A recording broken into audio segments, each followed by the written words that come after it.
డాగ్స్‌ని లేదా మీ పెట్స్‌ని యూట్యూబ్‌లో అమ్మాలంటే మా ఛానల్ వాట్సాప్ నంబర్‌కి వీడియో పంపించండి.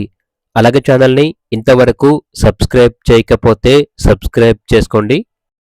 Hi friends, welcome to our channel. ఈరోజు మీకోసం టాయ్ పుడిల్ పప్పి అనేది అమ్మకానికైతే తీసుకురావటం జరిగింది. ఫీమేల్ పప్పి అమ్మకానికైతే ఉంది. పప్పి యొక్క ఏజ్ వచ్చేసి 5 months రన్నింగ్ అవుతుంది అని అయితే చెప్పడం అయితే జరిగింది. 5th month అనేది రన్ అవుతుంది. చాలా యాక్టివ్గా ఉంటుంది. ఎటువంటి హెల్త్ ప్రాబ్లమ్స్ అనేవి ఏమీ లేవు. ఇక పప్పి ఉన్న లొకేషన్ వచ్చేసి ఆంధ్రప్రదేశ్ కుమ్మడవల్లి అని అయితే చెప్పడం అయితే జరిగింది. పప్పి యొక్క ప్రైస్ వచ్చేసి కస్టమర్ కాల్ చేసినప్పుడు మేమే చెప్తా ఉన్నా బెస్ట్ ప్రైస్కే ఇస్తాము, పప్పి యొక్క ప్రైస్లో డిస్కౌంట్ అనేది కూడా ఇస్తాము అని అయితే చెప్పడం అయితే జరిగింది. ఇక పప్పి కావాలన్న వారు టైటిల్లో నెంబర్ ఉంటుంది, కాల్ చేయండి. అలాగే ఛానల్ని సబ్స్క్రైబ్ చేసుకోండి. Thank you, by by.